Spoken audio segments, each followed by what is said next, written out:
It's the second quarter of action beginning here between Pitt and the Virginia Tech Hokies inside Castle Coliseum. Shaakir, Janmohammad joined by Andy Losi. And Andy, the score is 32-25 in favor of Pitt. That is 57 combined points. This game has been non-stop offense. It has been from the get-go. We've seen both teams attacking the basket, shooting from deep. Pittsburgh, though, they've really surprised me in this first 10 minutes of play, Shaq. They haven't been a team that has struggled to really score the ball at times, except for last game, though. We talk about how the Pitt Panthers, when they took a loss to Delaware at home, 85-79 defeat, 4 Panthers were in double-figure scoring in this game. They're looking to be well in that way right now, and that Jay and Day show has been phenomenal. They're already in double figures, and we have 30 minutes left the basketball left. Harris with the ball. As the ball comes in for the start of this second quarter, they are 5 for 5 from the outside, Andy. Typically that would be a trade associated with Virginia Tech, who are 4 and 7. Ball top of the key now given over to Harris on the left wing, guarded by Asia Shepard. Holding on to it, drives past her though, and now out to the corner. That shot is good by number 12, Gabby Green. Continue that 6 for 6 here from three-point field goals. Amore hands off to Shepard. Inside to Jones at the high post. Low post now to Elizabeth Kitley. Back out to Jones. Couldn't find her space. She'll take the mid-range jumper. No good, but Kitley gets the rebound. Looking for the second chance. Puts it back up left hand, but it's no good. Harris now pushing the fast break. Pitt on transition. Finds Gabby Green in the corner once again. Side step. This time will go inside to Ibakwe. Cannot capitalize against Liz Kitley. Amore pushing the ball with her left hand. Step back three-pointer. That one goes long. Her first miss of the day. And the Pitt Panthers will slow down the game. Harris walking the ball up now. 8:40 to play. After some nonstop movement, she falls down, but ball gets out. Still for Pitt, and some aggression on the screen by Kayla King. Called for the push as Everett was looking to hand off the ball to Gabby Green. Yeah, so the first minute 30 of this quarter has been the same we really saw in that first quarter right there. Pitt doing their job at knocking down shots and really being able to contain Kitley. You saw in that rebound that Kitley had a couple possessions ago, 4 Pitt Panthers jerseys around her. That's great defense on the ACC Freshman of the Year. Yeah, no room to take a breath for me, Andy, as Everett will inbound the ball, and she'll get it right back on the right ring now. Looking for that inside pick and roll to number 5, Amber Brown. She won't find it. It'll go right back out to Everett. Finds another screen by Ibakwe. Mid-range jumper off the back iron. A rare miss for her. Rebounded by King. Now to Amore. Pushing the ball in transition. Takes the size left-handed layup. And can't come down with it. And Kitley on the second chance is called for a jump ball. Kenny Brooks was looking for a foul. Yeah, it's funny. Coach Brooks wanted to foul right there. You can see the Pitt sideline wanting to travel. They'll just me in the middle take the jump ball. And the possession arrow does point in favor of the Hokies. So though Kenny Brooks was looking for a foul, he will get the ball back. Amore inbounds to Kitley. Run this play before. Hand off to Amore. Pass to Amore, excuse me. And now up top, Shepard from the top. Hits the three. 8 minutes to play. 35-28. Still in favor of Pitt. Driving in now, Amy Hayford. Reach is called on the Hokies. She takes the mismatch against Amore. And they'll throw the ball back in from the baseline. Deja Green checking in for Georgia Amore. And ball inbounded to number 2, Liado King, making her game debut, her ACC debut this season. Guarded by Green. Gets around her with her right hand. Now over to the opposite post. And number 2, King gets it to go.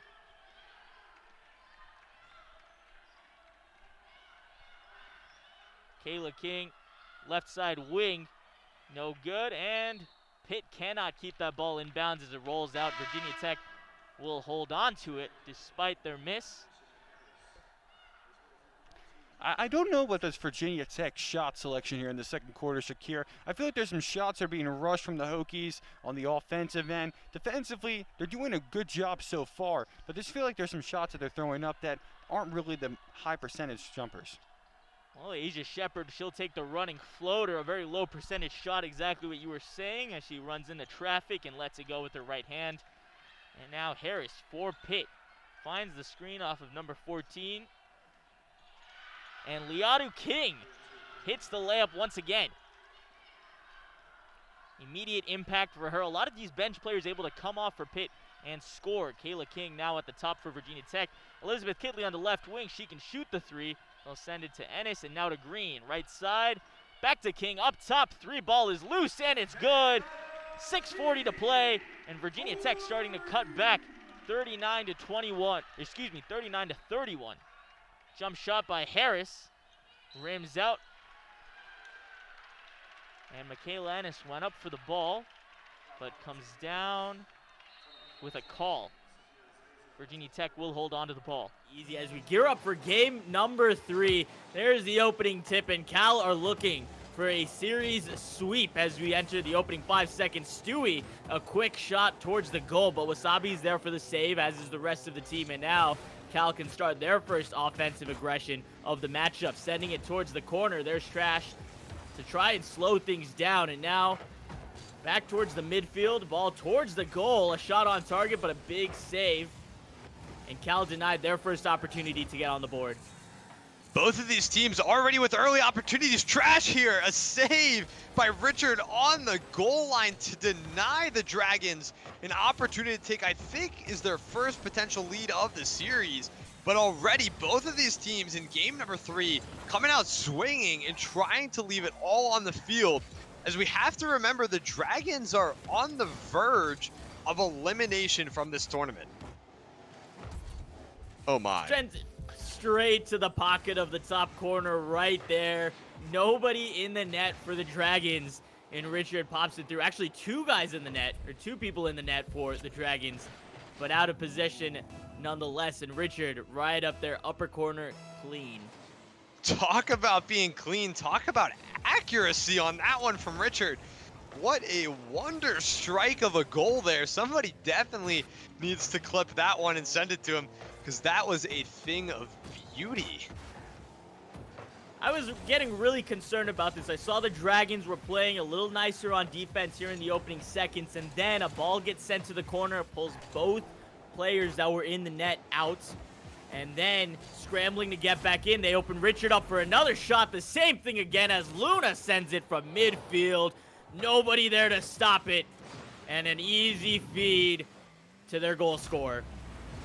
Nice goal from Luna there, capitalizing on a mistake from Stewie. That ball has to go wide. You have to give your teammates time to rotate back, but a lot of credit has to go to Luna there for capitalizing on the opportunity and expanding this goal lead to 2 in a crucial game number 3. Narrowly missing the gap there again to try and extend the lead. I mean, they have the Dragons pinned back in their half of the pitch. Another shot by Wasabi. Yet to see them get onto the scorecard, but their contributions to this team are absolutely necessary. Luna from deep, but Stewie comes back in the nick of time, keeping them alive as we enter the final 3 minutes of the game. And if Cal get their way, the series. Ball left wide open up the middle. Stewie able to get it into safety. But Cal still hold on to offensive possession. Stewie was trying to find a pass there, so I like the opportunity from them. Trying to find each other infield, trying to get passes going. Trash now towards the middle, not able to find a whole lot. A nice passing play there from Cal to break out of the zone, and I feel like we've seen that all series from them, just finding creative ways to pass between all 3 players to find breakout opportunities and then capitalize on the other end with great opportunities. Luna off the back wall, potentially to set up Wasabi there towards the middle. It won't be, it'll be interrupted by the Dragons. So Luna now in the middle, again deflected, and now this Dragons defense maybe settling down to where it should have been.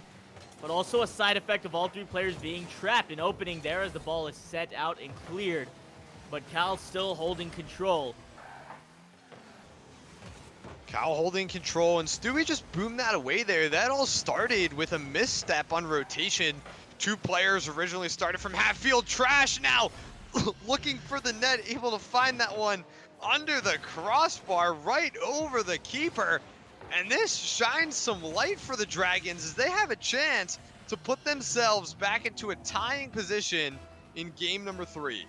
Such a tight angle, but they beat Richard to the ball, and a beautiful angle into the goal, cut the lead in half. And yeah, this is now or never for the Dragons. A must-win game. They are on the brink of elimination. We've seen their offense come alive before. It cannot wait until the final 5 seconds to do it again.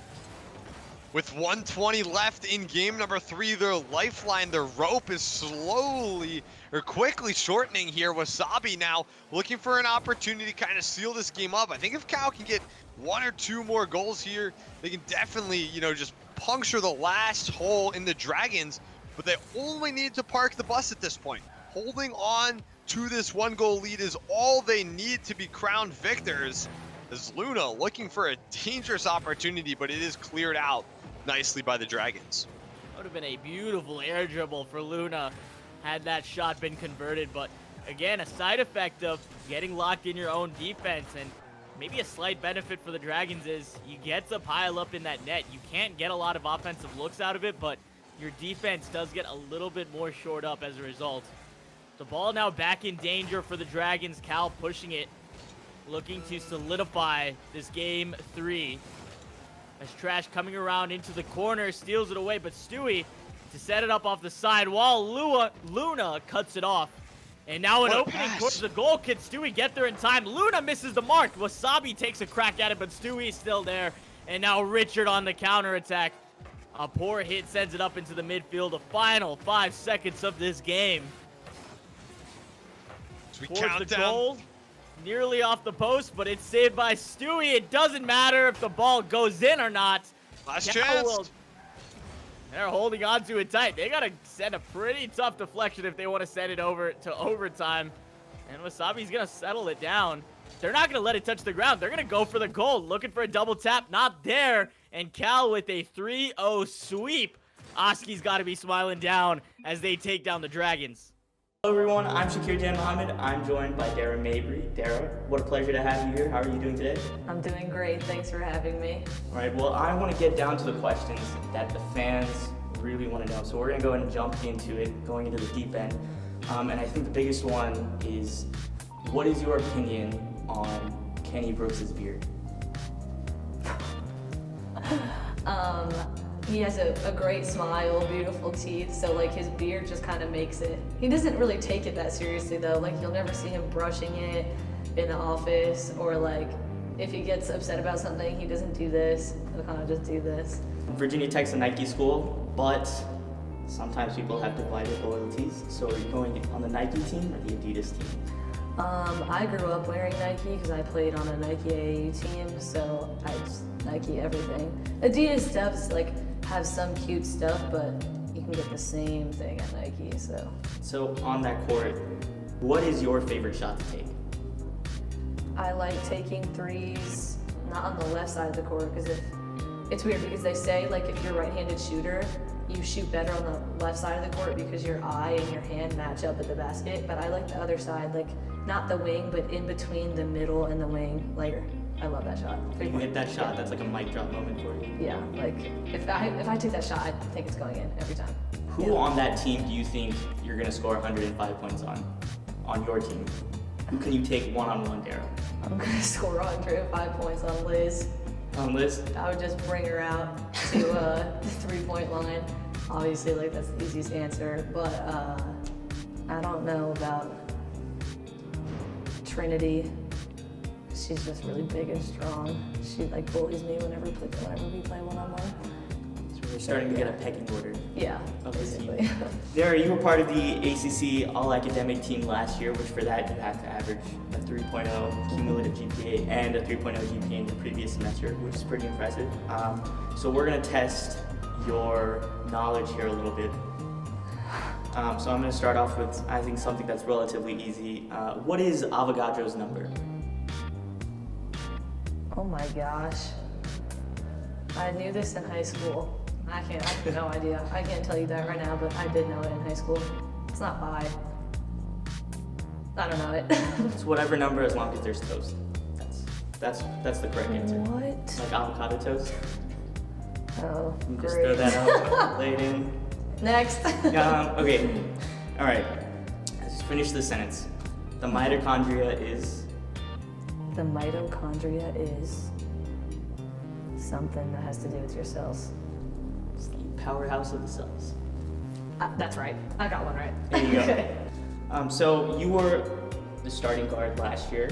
You played in every single game. That's pretty impressive. And that was only your first year on the team, now on your second. Did that kind of impact your transition from high school basketball to college basketball, being named the starter?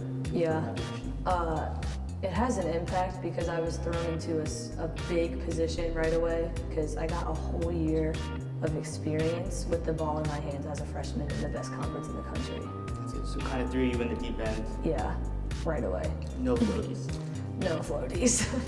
So last year you guys also started off to a pretty good start in the non-conference, completely undefeated, and then went into the ACC, and things were a little bit shaky. So this year we've started off to a really hot start so far, with a massive victory over St. Francis.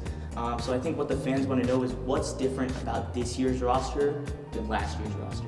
The difference is that the chemistry is there because we kind of had no choice. Like we were just, look, there's 7 new people on your team and you have to find a way to make it work. And it just so happens that we have really good chemistry, we trust each other, we have great relationships. And I think that when you have that off the court, it definitely transpires onto the court. You have 2 sisters who played at Notre Dame. One of them now an assistant coach at Notre Dame, the other drafted to the LA Sparks. Does that impact, or do you have a different kind of mindset going in playing against Notre Dame, knowing that 2 of your sisters played with them? I don't think whoever I'm playing against, I don't have like a different mindset. I just think that like, okay, this is my opponent, no matter what their jersey says, you just have to try to beat them and win. And that's kind of the competitive spirit that I have. But probably against Notre Dame, there's a little bit of extra or maybe a bigger chip on my shoulder. When you're compared to your sisters your whole life, it kind of plays a little bit of a factor in going up against Notre Dame, but it's also bittersweet because Marina was literally face to face with me on the court every single possession, and there was no way of getting rid of her. I heard her in my ear the entire game. I think what a lot of people don't see is that no matter like what jersey we're wearing, all 3 of us want to see each other do well. I think there's been a lot of people that talk about women's basketball and women in sports as something that shouldn't really be happening. Women shouldn't play sports, and women's basketball shouldn't be considered competitive. What do you have to say to those people who believe that? I think they're very narrow-minded. I think that hard work is hard work no matter who's doing it, and that females just need to rise above all of the nonsense that men, or even some females may say it too. We need to take pride in being females, and we need to unite together as one and be independent and confident. So I hate reading it on social media. I hate hearing it. I think it's a terrible thing because like some of the most successful things in the world were made by females. When you are on the court, you take a 3-pointer, you take your shot and you miss it. What goes through your head at that point? Do you double down on the next shot, or do you kind of think twice and say maybe I should pass? And it's literally like whatever. Like if I miss one, okay, whatever. I'm gonna get like Coach Brooks always talks about like you have a new contract with every shot. So you sign the contract on that shot, okay, it doesn't matter. There's a new contract coming in that you can sign. It does sting a little more when the game is like this close and you miss a big shot that you would normally make, but it's just gonna make you better. Like everyone goes through that. All right, Dara, final question. This is like a finish the sentence type question. Okay. What's a Hokie? I'm a Hokie. Awesome. Thank you so much, Dara, for spending time with me. Thank you. And thank you everyone for watching.